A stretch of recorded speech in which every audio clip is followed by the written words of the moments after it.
I don't know nobody on this road that can save your soul. Almost lost control now. Tell me what you need in a friend and now. Pray that we endure to the end again. I'm just saying that I'm here for you. When the world turn against you, I'ma be with you. Got my sword in my hand, you can count on me. I won't run and hide, fight mightily.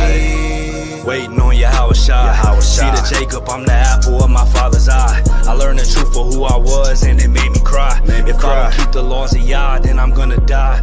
Living curses, but I'm edifying in my verses. Prepare the hearses for the heathens who be steady lurking. Shalom, shalom. Call on Yahweh. Ba'ashem, Mashiach, Malak Yahweh Shai. All praises, all praise, honor, and glory be to the Most High God. Shalom, family. All praises. Brother O.F.I. Captain Emmanuel of O.F.I, man. Blessed to be back with everyone. Bringing out some more exhortation, man. We deep into the countdown. 3 days into the Day of Atonement. So Monday at sundown. Monday, I believe, is the 29th of September. The 29th of September at sundown is going to kick off the blessed and beautiful holy day, the Day of Atonement, right? So we continuing on with the daily exhortation and this 14-day countdown until the Day of Atonement, getting our spirits right before so we can have our spirits right on the day of, Lord willing. All right, so just a couple quick precepts as usual, Lord willing, and we're going to be getting in today's exhortation. It's going to be for afflicting of the soul, right? Afflicting of the soul, another huge part of the Day of Atonement. We went over examining, we went over reflection, we went over thinking on Yahushai, we went over remembering the mercy of the Most High, we went over prayer, we went over repenting, we went over a lot of things concerning the Day of Atonement. Today is based on afflicting of the soul.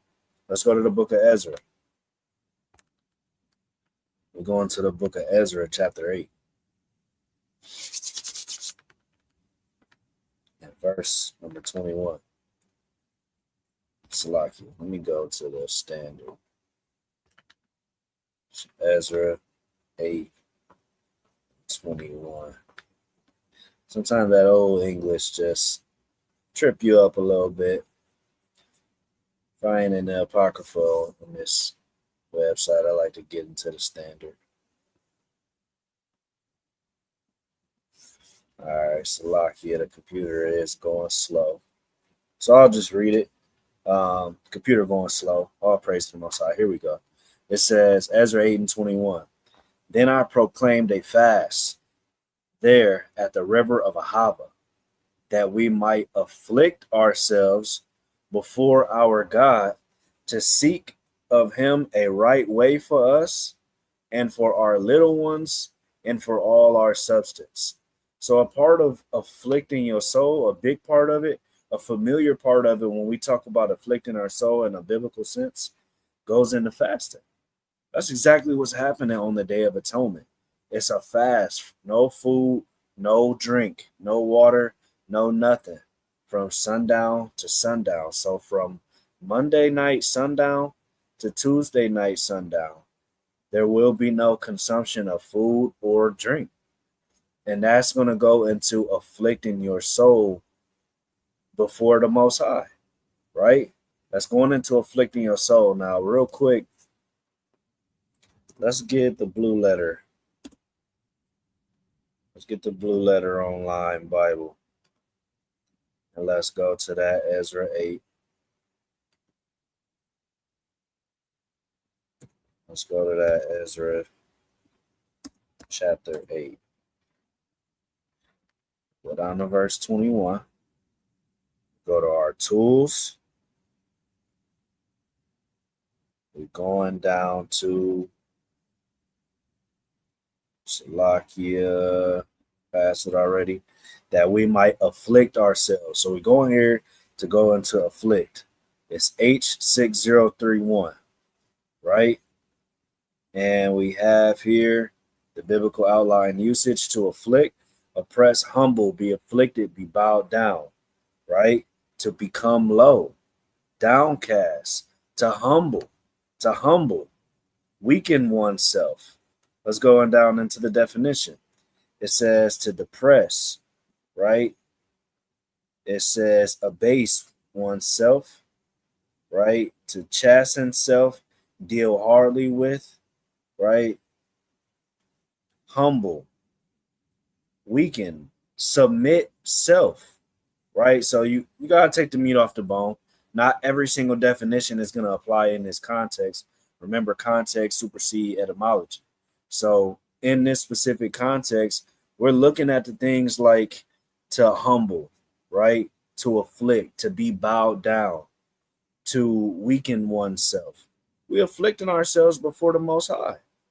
And it's to show our sincerity and to show that we're willing to go through some things to please the Most High and to, Lord willing, try to warrant his attention, right? Let's get, Lord willing, 1 Kings chapter 21. Salakia, 1 Kings 21.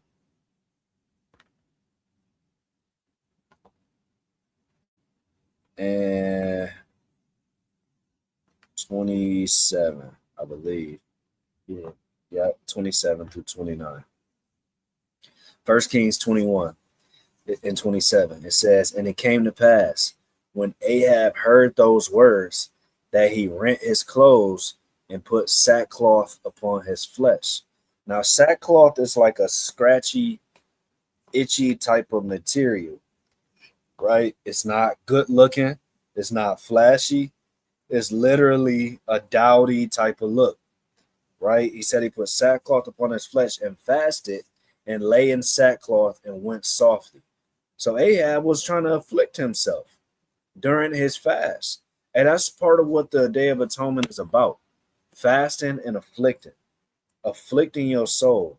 It's not about having the best time of your life, right? It's not Lil Duval. You're not living your best life when it comes to the Day of Atonement, right?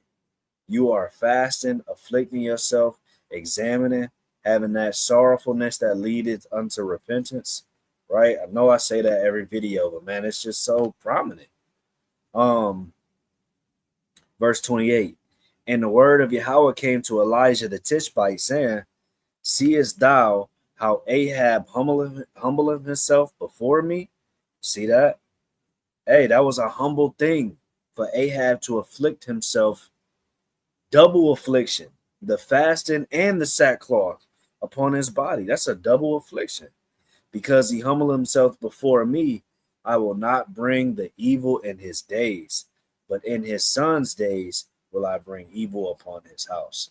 So because Ahab humbled himself, afflicting himself before the Most High, he had mercy upon Ahab and said he wasn't going to bring evil within Ahab's days. So that's a huge part of the Day of Atonement, right? Afflicting our souls, self-affliction, all for Yahweh Bashem Yahushai. Lord willing, I was edifying. We'll be back tomorrow, Lord willing, with 2 days until the Day of Atonement. Praying everyone is being edified by these videos, hoping that it's helping us get in the spirit beforehand so we can be in the spirit on the day of. Kwame Ashala, Ahabata, and Shalom, fam.